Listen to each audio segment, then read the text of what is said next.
안녕하세요. 잇 바이블입니다. 오늘 우리 함께 나눌 말씀 누가복음 10장 25절에서 37절까지의 말씀입니다. 함께 말씀을 읽겠습니다. 어떤 율법 교사가 일어나서 예수를 시험하여 말하였다.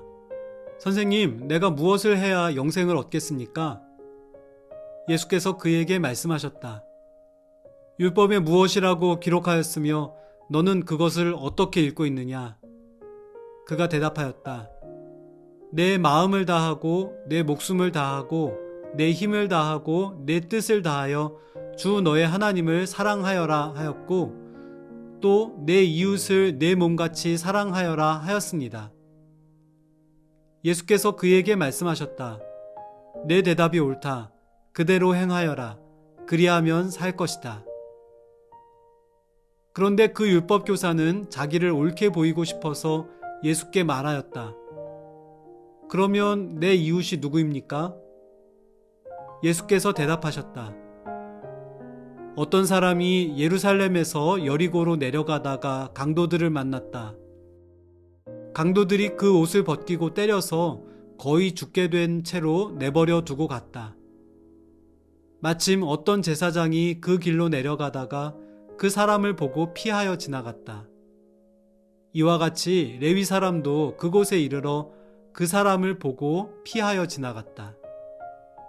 그러나 어떤 사마리아 사람은 길을 가다가 그 사람이 있는 곳에 이르러 그를 보고 측은한 마음이 들어서 가까이 가서 그 상처에 올리브 기름과 포도주를 붓고 싸맨 다음에 자기 짐승에 태워서 여관으로 데리고 가서 돌보아 주었다. 다음 날 그는 2데나리온을 꺼내어서 여관 주인에게 주고 말하기를 이 사람을 돌보아 주십시오. 비용이 더 들면 내가 돌아오는 길에 갚겠습니다 하였다. 너는 이 세 사람 가운데서 누가 강도 만난 사람에게 이웃이 되어 주었다고 생각하느냐? 그가 대답하였다. 자비를 베푼 사람입니다. 예수께서 그에게 말씀하셨다. 가서 너도 이와 같이 하여라. 제자들은 전도의 현장에서 하나님의 나라를 경험했습니다. 거기에는 치유와 병고침, 삶의 변화가 있었고 구원의 역사가 일어났습니다. 이 사건은 사람들에게 큰 자극이 된 것 같습니다. 실제로 한 율법 교사가 영생의 문제에 대한 근원적인 질문을 가지고 주님을 찾아왔습니다. 하나님의 나라에 대해 또 복음에 대해 가장 많이 공부하고 잘 알고 있을 법한 율법 교사가 주님께 다가와서는 무엇을 해야 영생을 얻겠습니까? 라며 질문합니다. 여기서 영생은 마지막 때에 의인들이 받게 될 종말의 축복을 가리키는 전문 용어라고 합니다. 당시의 랍비들이 가진 가장 중요한 질문 중에 한 가지였습니다. 주님은 단순하게 율법으로 답하십니다. 율법에 무엇이라고 기록하였으며 너는 그것을 어떻게 읽고 있느냐? 그러자 율법교사 또한 구약 율법을 통찰력 있게 해석하여 답합니다. 내 마음을 다하고 내 목숨을 다하고 내 힘을 다하고 내 뜻을 다하여 주 너의 하나님을 사랑하여라. 그리고 내 이웃을 내 몸같이 사랑하여라. 이렇게 답합니다. 주님은 그에게 공감하십니다. 그리고 그대로 행하라고 당부하십니다.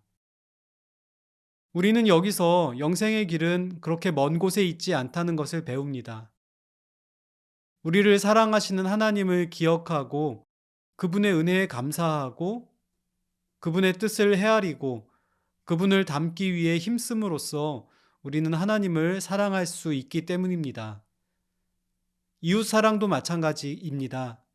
바쁘고 내 앞가림하기도 벅찬 삶이지만 내 곁에 있는 누군가를 소중히 여기고 그가 잘 되도록 작은 힘을 보태주는 작은 수고가 모여 의와 생명의 삶을 빚습니다. 나는 영생에 있는 하루를 살아가고 있습니까? 율법 교사는 그렇다면 내 이웃이 누구냐고 다시 묻습니다. 아마 그는 하나님과 이웃을 사랑하는 율법을 잘 알고 있고 그 실천에도 어느 정도의 자신감을 가지고 있었던 것 같습니다. 그때 주님은 우리가 잘 알고 있는 착한 사마리아 사람의 이야기를 들려주십니다. 사마리아 사람은 곤경과 위기에 처한 한 유대인에게 측은지심을 느꼈습니다. 그는 이 사람을 돕기 위해 자신의 시간과 돈, 편리함을 기꺼이 포기했습니다. 유대인과 사마리아인 사이에는 오랜 민족적 차별과 적개심이 존재했고요. 더군다나 사마리아인은 이 관계에서 크게 차별당하는 입장이었습니다. 그는 마음속에 미움을 내려놓고 긍휼과 사랑을 선택합니다. 유대 율법을 가장 잘 알고 지킨다고 자부했을 제사장과 레위 사람이 이 불쌍한 사람을 보고서도 피하여 지나간 것과는 선명하게 대조되는 장면입니다. 주님은 그에게서 진정으로 사랑하는 법을 보고 배우라고 말씀하십니다. 진정한 이웃은 제사장도 레위 사람도 아닌 바로 자비를 베푼 사마리아 사람이었습니다.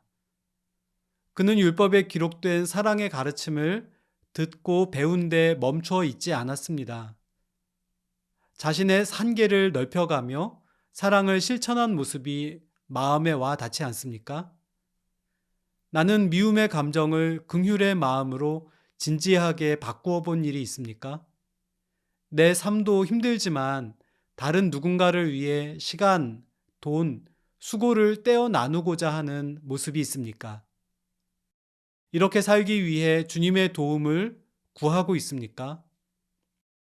내 힘으로는 도저히 할 수 없는 일이라는 생각이 듭니다. 그러나 주님의 나라에서는, 주님의 은혜 안에서는 가능한 일입니다.